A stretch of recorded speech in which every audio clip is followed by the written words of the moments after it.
Hello everybody, welcome back to EduTap and I hope you all guys are absolutely doing good and you all are preparing in the best manner for NPS Grade A and Grade B 2025. In this particular video, I will let you know that if you are preparing for NPS Grade A and Grade B, then how to prepare for Companies Act. Now this particular section, this particular component, I think is the most rewarding one when it comes to all the sections of NPS Grade A and Grade B. Commerce and accountancy is tough, data analytics, statistics, moderately tough. Then you have your finance, then you have your economics. But I think Companies Act will help you a lot to increase your score in phase 1 as well as in phase 2. So if you are looking to prepare for Companies Act and if you want to know the strategy, the books and the important chapters, then this particular video is for you. One more thing, you can see this banner which is running in the end of this particular video or in the bottom of this video. This is a 15-day starter pack which we have launched for NPS Grade A and Grade B students. So if you are looking for a head start, if you are looking for a 15-day plan, do subscribe to this particular course which we are offering you for free.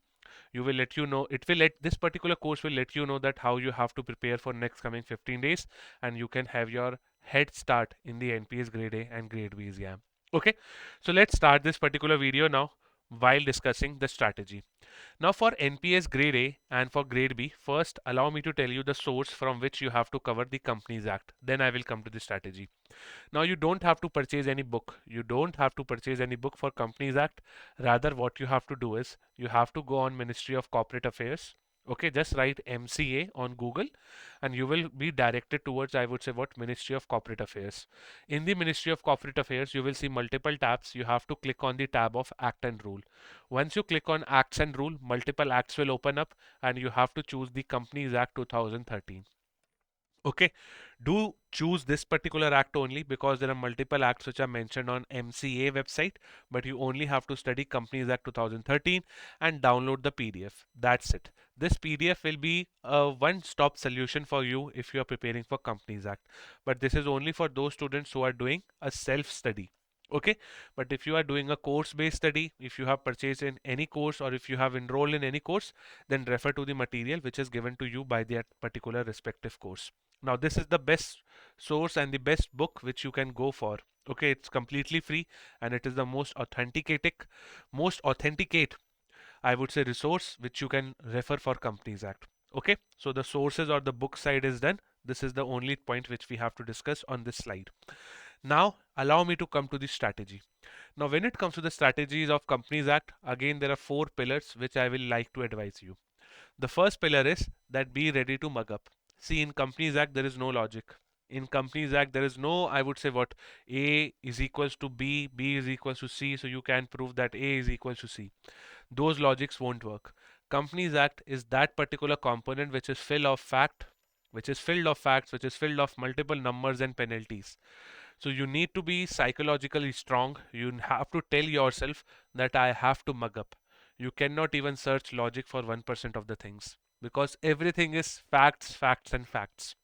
So be ready. You need to be mugging up, and for mugging up, you can prepare your own notes. If your course is offering you the notes, then use it.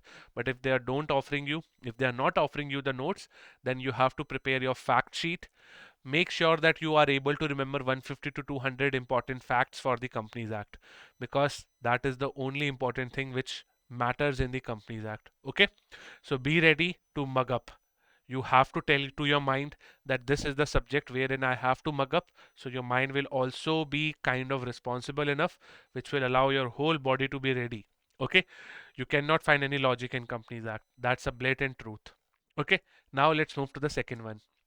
Second one is don't try to overinvest your time. See, nobody is asking you to read the entire act. Nobody is asking you to become a lawyer.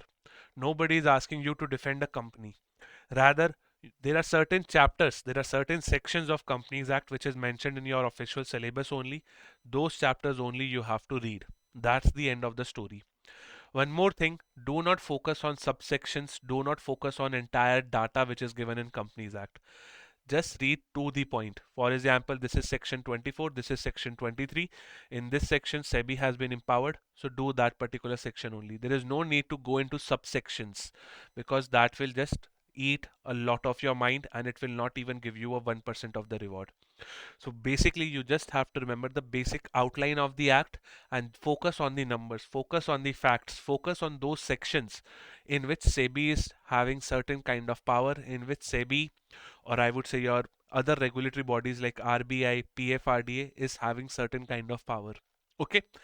For NPS, if you are preparing for this particular component, you won't find certain sections in which NPS is mentioned, but focus on certain sections wherein SEBI is mentioned or RBI is mentioned.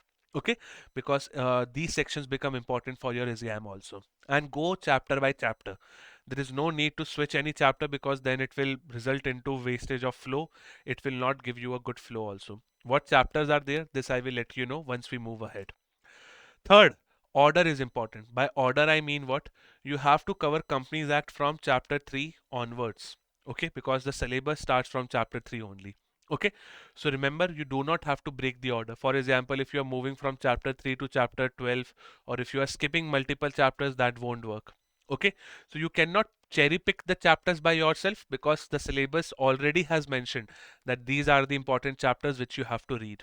Okay, and do remember, by order over here I also mean that keep Companies Act in the last. First complete your all the other subjects like commerce and accounts, management, finance and all the other things. Then keep Companies Act in the last, because Companies Act will be using terms, it will be using certain terminologies which you have read in commerce and accounts or in finance. For example, you will come to know about the commission which is paid by the company to the issuance of shares or to the issuance of debentures. So you need to understand that what is a share in debenture, which you will understand in finance.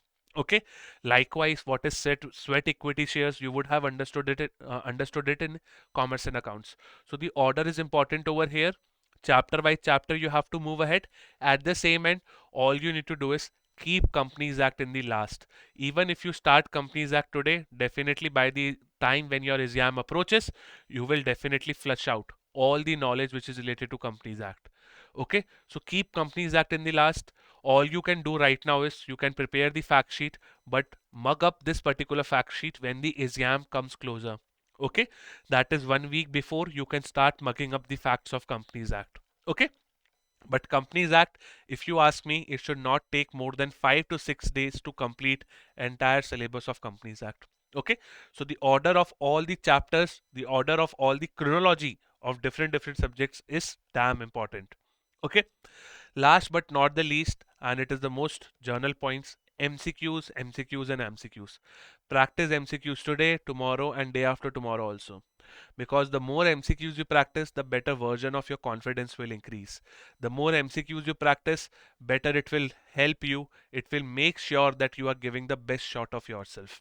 Okay, so do practice multiple MCQs because that will give you the exposure to what multiple, I would say, what components also, and it will also give you the exposure to what different chapters. Moreover, if you are not getting MCQs of NPS related questions, by which I mean you are not getting PYQs of NPS, there is no need to worry. You can refer to the PYQs of related exams like SEBI or of PFRDA, right? Because Companies Act is in the syllabus of SEBI and PFRDA.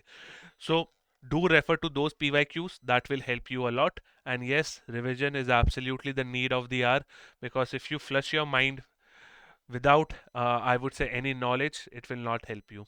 Okay, so make sure that the knowledge remains in your mind, make sure that the facts which you are entering into your mind remains there for a period of time. Okay, so revise, revise and revise. Without revision, I don't think you will be able to survive this particular war of NPS. So these are the four strategy pillars and these are the sources which I have discussed. No specific mention of any book I am doing. You can just refer to the acts and rules of Ministry of Corporate Affairs. Now let's see the important chapters. See, if the Companies Act and Indian Trust Act, which is mentioned in your, I would say, notification, Companies Act, they have given a specific mention to chapter 3, to chapter 4, to chapter 8, to chapter 10, to chapter 11 and 12. So these are the chapters which you have to do without fail. And this is also one additional chapter. So these chapter you have to focus in the most important manner and do follow the sequence that will help you to understand the entire Companies Act in the best manner.